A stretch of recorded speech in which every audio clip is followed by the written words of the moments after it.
ఓం శ్రీ గురుభ్యో నమ. శ్రీ మహాగణాధిపతయ నమ. దేవప్రశ్న వీక్షకులు స్వాగతం. మఖా నక్షత్రం. ఈ మఖా నక్షత్రం 4 పాదాలు సింహరాశిలో ఉంటాయి.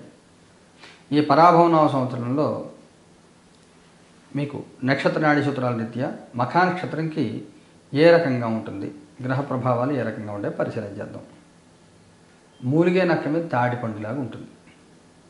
అష్టమశని దోషంలో మీరు ఇబ్బంది పడుతున్నారు గత సంవత్సర కాలంగా.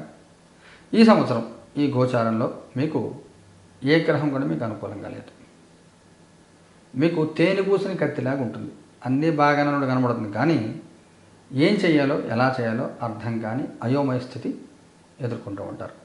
ఈ సంవత్సరం అంతా కూడా మీకు చికాకుల యొక్క శాతం ఎక్కువగానే ఉంటుంది. సహనంతో ఉండాలి, తట్టుకోవాలి. సమస్య యొక్క తీరు మీకు తెలుస్తుంది. సమస్య ఏ రకంగా వస్తుంది, సమస్య ఎటు నుంచి వస్తుంది మీకు తెలుస్తూ ఉంటుంది. తప్పించుకునే ప్రయత్నం పెద్దగా చేయరు. చూద్దామనే అనేటువంటి భావనలో ఉండి ఇరుక్కుపోతూ ఉంటారు. గత సంవత్సర కాలంగా మీకు ఏం నడిచని నడుస్తున్నప్పటికీ, మీ జన్మరాశిలో కేతువు 7వ స్థానంలో రాహు సంచారం ఉన్నప్పటికీ కూడా మీకు 11వ స్థానంలో గురుగ్రహం బలం కొంత మీకు అనుకూలంగా ఉంది. ఎంత పెద్ద సమస్య వచ్చినా కానీ, ఎంత పెద్ద ఇబ్బంది వచ్చినా కానీ తట్టుకుని ముందుకు వెళ్ళిన స్థితి ఈ సింహరాశి వాడికి ఉంది. ప్రత్యేకంగా ఈ సంవత్సరం గురుడు రాశి మార్పు జూన్ 2వ తారీఖున, అతిచారగంలో జన్మరాశి మీద సంచారం, ఇవన్నీ కలిపి ఇబ్బందుల యొక్క తీవ్రత శాతం కొంత పెరుగుతాయి. మీకు ఊహిస్తుంటారు కొన్ని రకాల సమస్యలు వస్తూ ఉంటాయి. ఇలాంటి సమస్య వస్తుంది, ఏదో రోజు మనం ఫేస్ చేయక తప్పదు అని అనుకుంటారు. ఇప్పుడు డెత్ అనేది ఎవరైనా ఫేస్ చేయాల్సిందే లైఫ్లో, ఒకరోజు ముందు వెనక. దానికి ఎవరు ప్రిపేర్ అయ్యి ఉండరు డెత్కి. అలాగా మీరు కొన్ని సమస్యలు వస్తాయి, మీకు తెలుస్తూ ఉంటుంది. ఈ రకమైన ఇబ్బంది ఆర్థికమా, ఆరోగ్యమా, కుటుంబపరంగానా, సంతానపరంగానా మీకు తెలుస్తూ ఉంటుంది. చూద్దాంలే అనేటువంటి భావన ఇంత ముందర నడిచింది కదా, తట్టుకున్నాం కదా, ఇప్పుడు తట్టుకుంటాం అనేటువంటి ఒక ధైర్యంతో ఉంటారు. కానీ చిన్న పావునే పెద్ద కర్రతో కొట్టాలి. చిన్న పావునైనా కానీ పెద్ద కర్రతో కొట్టాలి. జాగ్రత్త పడాలి. అలాగా సమస్య యొక్క తత్వాన్ని, స్వరూపాన్ని అర్థం చేసుకుని ఎదుర్కొనే ప్రయత్నం చేయండి. కొంచెం డబ్బు సర్దుబాటు అయ్యే మార్గాలు వెతికిపోయి పెట్టుకోండి. డబ్బు ఉంటే మనం ఎటువంటి సమస్యను ఎదుర్కొనే అవకాశం, తప్పించుకునే అవకాశం కొంతవరకు ఉంటుంది. అన్నిటిలోనూ కాదు, కొన్నిటికి. అందువల్ల ఆర్థికమైన సహాయం ఇచ్చే సోర్సెస్ మీరు వెతికి పెట్టుకోండి. అది మీకు ముఖ్యమైనటువంటి సూచన. అసలు మొట్టమొదటి మీ కందాయ ఫలితాలు ఎలా ఉన్నాయి ఈ సంవత్సరం చూద్దాం. మీ కందాయ ఫలితాలు 7, 2, 1. ఈ ఫలితాలు చెప్పే ముందర సమస్యను తట్టుకోవాలంటే మీరు ఏం చేయాలి చిన్న పరిహారం చెప్తాను. పితృదేవతా స్తోత్రం అని ఉంటుంది. అది మహాలయ పక్షాల భాద్రపద మాసంలో చేయాలి రోజు, కానీ మీరు ఈ సంవత్సరం అంతా చేసుకోండి. ఓం శివాయ గురవే నమః అని జపం చేసుకోండి. గురువుని ఆశ్రయించండి. దొంగ గురువులు కాదు, నిజాయితీగా మీ శ్రేయస్సు కోరుకున్న మనుషులు ఎవరు మీకు తెలుసు. వాళ్ళని ఆశ్రయించి వాళ్ళని వదలకుండా, వాళ్ళు విసుక్కున్నా చిరాకు పడినా కానీ మీరు వాళ్ళని వదలకుండా వాళ్ళని పట్టుకోండి. మోసపోకండి.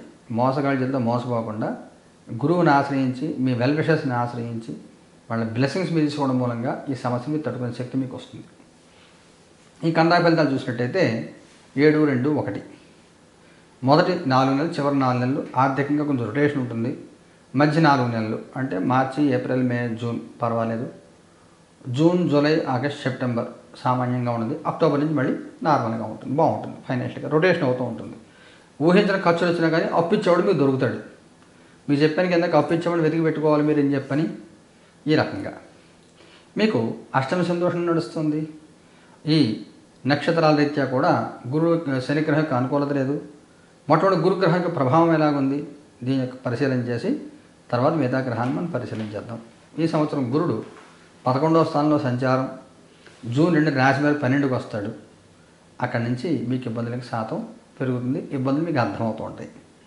ఈ గురుగ్రహ సంచారం ఎలా ఉందో చూడండి మీరు. ఈ సంవత్సరం ఈ గురుడు ఉగాదిని గాయతూ జూన్ 16 వరకు పునర్వసు నక్షత్రంలో సంచారం, మీకు 25వ నక్షత్రంలో సంచారం. దీని మూలంగా కుటుంబంలో తగాదాలు, కొన్ని సందర్భాల్లో మీకు సక్సెస్ వస్తుంది. ఇంకా సక్సెస్ అంటే కాంప్రమైజ్ సక్సెస్ తెచ్చుకోవడం. గొడవ అవుతుంటే ఎవరో వాళ్ళు తగ్గాలి, మీరే తగ్గి సారీ చెప్పేశారంటే అయిపోయింది అంతే. ఆ గొడవ ముగించడంలో విజయం పొందుతారు, సక్సెస్ కాదు. గొడవ ముగించడం విజయం మీరు పొందుతారు. తర్వాత గురుడు జూన్ 18 నుంచి ఆగస్టు 19 వరకు పుష్యమి నక్షత్రంలో సంచారం. ఇది మీకు 26వ నక్షత్రం. దీంట్లో శత్రు బాధలు, గురుగ్రహం వల్ల ఇబ్బందులు ఎలా ఉంటాయంటే అనుకూల శత్రు బాధలు. ముందర నమస్కారం పెట్టి వెనకాల తిట్టేవాళ్ళు, మిమ్మల్ని తిట్టుకుంటూ ఉంటారు. మీరు వెళ్ళారు సడన్గా, మీ చెవిలో కొన్ని తిట్లు పడ్డాయి. ఏంటి అన్నారంటే మీ గురించి మాట్లాడుకుంటాం సార్, మీలాంటి వాళ్ళ వల్ల చాలా గొప్పవాడు మీరు అని చెప్పి సడన్గా మాట మార్చేస్తారు, చాలా పొగిడేస్తారు. మీరు వెళ్ళగానే మళ్ళీ తిట్టుకుంటారు. ఇలాంటి శత్రు బాధలు, గుప్త శత్రు బాధలు, అనుకూల శత్రు బాధలు, కుటుంబంలో శత్రువులు తయారవుతారు. విమర్శించే వాళ్ళు కుటుంబంలోనే శత్రువులు తయారవుతారు. కొంచెం జాగ్రత్తగా ఉండాలి.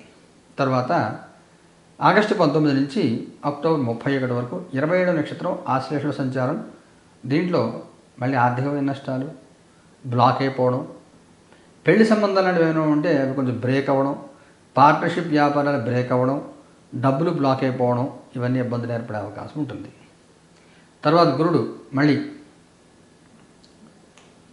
అక్టోబర్ 31 నుంచి 2027 జనవరి 24 వరకు అతిచారగమనంలో జన్మరాశి మీద సంచారం, జన్మ నక్షత్రం మీద సంచారం. మీకు ఇది కొంత అనారోగ్యాన్ని, ధన నష్టాన్ని సూచిస్తుంది.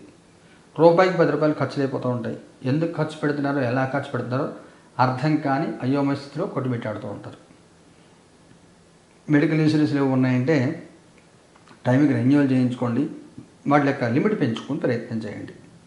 తర్వాత గురుడు వక్రించి మళ్ళా జనవరి 24 తర్వాత ఆశ్లేష నక్షత్రంలో సంచారం ప్రారంభమవుతుంది. ఇది కూడా కొంత ఇబ్బంది పెట్టేదే. ఈ సంవత్సరం మీకు గురుగ్రహం సంపూర్ణంగా వ్యతిరేక ఫలితాలు ఇచ్చే అవకాశం ఈ గురుగ్రహం వల్ల కలుగుతుంది.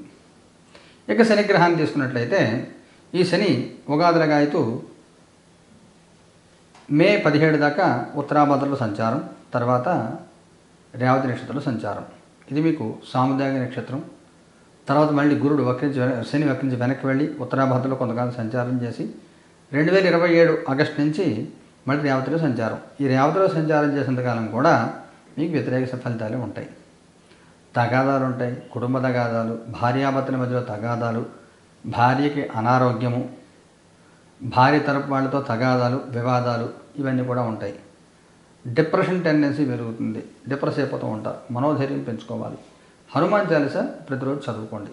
ఆంజనేయ స్వామి గుడి ప్రదక్షిణాలు చేయండి, నవగ్రహాలు ప్రదక్షిణాలు చేయండి. ఇక రాహుగ్రహం స్థితి తీసుకున్నట్లయితే మీకు శని అలాగో అష్టమ శని నడుస్తుంది, దాని గురించి చెప్పక్కర్లేదు మీకు ప్రత్యేకంగా. ఇక రాహుగ్రహాన్ని తీసుకున్నట్లయితే రాహువు 7వ స్థానంలోనూ డిసెంబర్ 5 వరకు, తర్వాత 6వ స్థానంలో సంచారం. 6వ స్థానంలో రాహు సంచారం ప్రారంభమైన తర్వాత కొంత అనుకూలత ఉంటుంది మీకు. 7వ స్థానంలో రాహుగ్రహం సంచారం అనుకూలం కాదు. ఇదే సమయంలో ఈ రేవతి నక్షత్రంలో శనిగ్రహ సంచారం జరుగుతున్నప్పుడు కొంత భారీగా అనారోగ్యాలు చెప్పాను కదా, ఈ సమయం అంతా కూడా ఉంటుంది. కొంచెం జాగ్రత్తగా ఉండండి. డిసెంబర్ 5 తర్వాత రాహుగ్రహం కొంత అనుకూలంగా ఉంటుంది. కేతు యొక్క వేధ తీసుకున్నట్లయితే ఈ సంవత్సరం కేతు మీకు పుబ్బ, మఖ, ఆశ్లేష నక్షత్రంలో సంచారం. కేతువు మార్చి 29 నుంచి డిసెంబర్ 5 వరకు మఖ నక్షత్రంలో సంచారం, జన్మ నక్షత్రంలో సంచారం. ఇది కొంత ఇబ్బందులు గురి చేస్తుంది, అనారోగ్యము, ధన నష్టాలు. తర్వాత 27 నక్షత్రంలో ఆశ్లేష సంచారం, స్థానచలన ఇబ్బందులు. మొత్తం మీద ఈ మఖ నక్షత్రం వాళ్ళకి ఈ సంవత్సరం మొత్తం మీద ఏ గ్రహం కూడా మీకు అనుకూలంగా లేదు. మీకు ఆర్థికంగా ఇబ్బంది లేకపోతే సంపూర్ణంగా ఈ 4 గ్రహాలకి పరిహారం చేయించుకోండి. ప్రతిరోజు నవగ్రహాల ప్రదక్షిణాలు చేయండి, హనుమాన్ చాలీస చదువుకోండి, రోజు వదలకుండా. వీలైతే 7 సార్లు 11 సార్లు కూడా చదువుకోండి. వీలైతే చండీ హోమం చేయించుకోండి. ఆర్థికంగా కొంచెం ఇబ్బందికరంగా ఉందనుకుంటే మన పీఠంలో నెలకి 2 సార్లు నవగ్రహ నక్షత్ర పరిహార హోమాలు చేస్తాము, వాటిలో పాల్గొనవచ్చు. ఎవరైనా పాల్గొనవచ్చు దాంట్లో.